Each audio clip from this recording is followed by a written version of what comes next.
Good evening. What an interesting week this has been. In many ways, a week of great extremes, depending, of course, where you've been and what you've found yourself being exposed to will depend on what you understand by that word.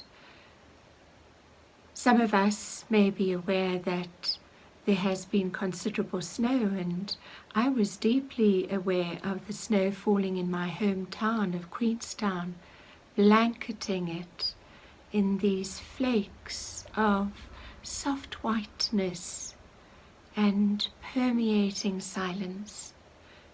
And then, of course, there have been the many forms of debate and undertakings of discussion around all that it means to work towards another election in America.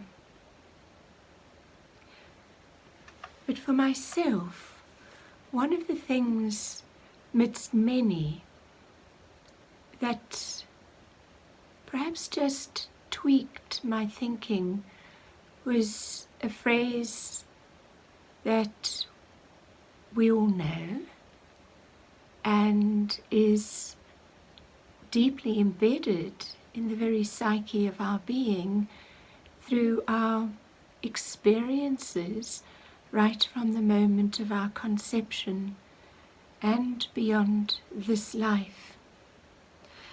And that's the phrase, rites of passage. Rites of passage, other than textbook definitions and those very formulaic ceremonies that we might be thinking of, seem almost to be needful and also a valuable part of our humanness, fascinatingly across all cultures, nations, communities, religions, faith experiences. And these so often not only signify, for example, a developmental shift or a recognition of a new phase, but there is something of a public witness bearing within some of these that signal a change of group dynamics as well. In other words, yes, whilst for an individual there may be a particular rite of passage, like a young adult that has completed schooling, is moving out of the home and going away to university in another city. Whilst that is focused on an individual, it actually affects the entire family and probably some, if not most, of the friendships of that individual as well. And so the group dynamics also go through a rite of passage. These rites of passage come with a host of sensations, experiences, emotions, and it would be very easy to give them some sort of positive or negative import, for lack of a word, a better way of saying it. But really, the positivity and the negativity are less about the rite of passage itself and far more about how we engage and respond to it. So some of these are quite tempestuous. We think of the very first time one has a serious relationship. Others are jolly disruptive, not only for the person involved, but for those around the person. Other rites of passage are great celebratory occasions, We think of things in the Christian faith like baptisms, confirmations, marriage. Then there are those rites of passage that can be quite dangerous. It may initially sound as if this is quite a brief experience, but some rites of passage can take a great deal and length of time.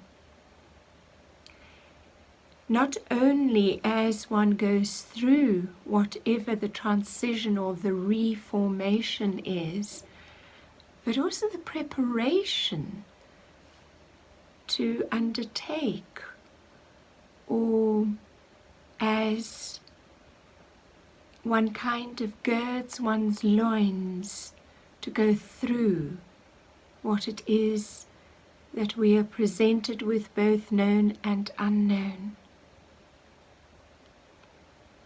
In all of this, the point seems to be that we have this inbuilt need, a kind of organic programming, to somehow mark significant changes of role, changes in our development, lifestyle choice, and so on, to mark these in a way that names, that indicates purpose, meaning, and may or may not be some form of declaration in front of others, chosen others or not chosen others, but hopefully on the whole, those who will respect, honor, uphold, and support those choices.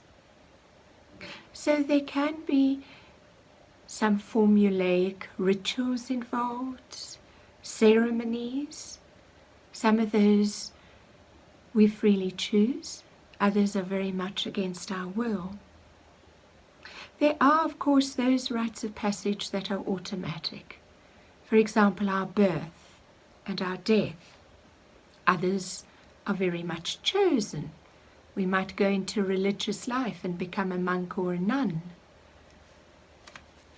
There are birthdays, which on the one hand are automatic, but on the other hand, we have a choice. We can choose to celebrate them or not. And those in themselves are a form of a rite of passage. When we dig a little deeper, there does seem to be this sense that any rite of passage also has the potential to invigorate and open up some form of restart button. And it might be quite subtle, but it is there. When a rite of passage is a timeous and authentically ripened state of being, then I believe there'll always be elements of resurrection present, as well as a flourishing of vigor and courage. I wonder, what if we were to take these very basic, almost mini births of life in these rites of passage and view them from a societal perspective? If we could ask that question, that wondering with a sense of curiosity and become intrigued by the thought of a societal rite of passage, then what are we seeing? What are we sensing? What are we hearing right now? Is our human society in the unsettling, uncertain process of maturing, crossing over from a kind of teenagehood to young adult? Perhaps it is time to own that as an organism, society as an organism, although it has many variables, formats, extremes, many subtleties and forms of goodness and evil, there is this truth that we each have a little bit of heaven's essence in our hearts. And just maybe we are teetering on the brink of revealing and inhabiting just that bit more. Or are we losing traction and tilting backwards and balking at the invitation of what this rite of passage might mean? This is stretching us into a bigness of soul which is hard but not impossible, a bigness of soul which exudes irrepressible hope, so that a rite of passage for us as society,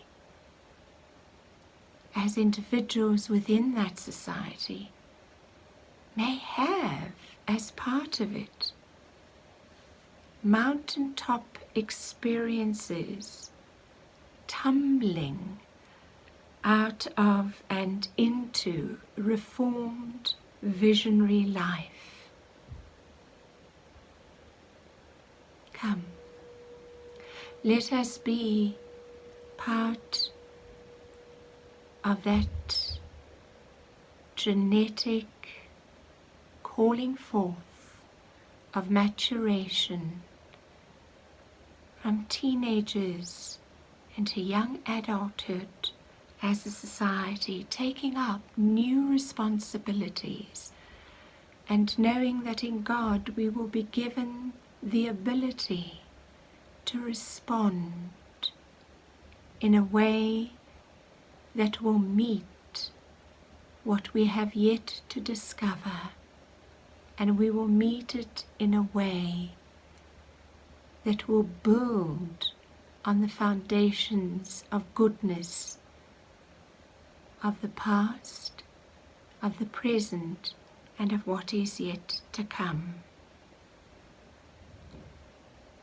Thank you as we have listened together, not so much to my words and my thoughts, but using those merely as a springboard for your own ponderings, so that the truth beyond and beneath this will enter into the greatness that is big soul. Sleep well, and God bless you.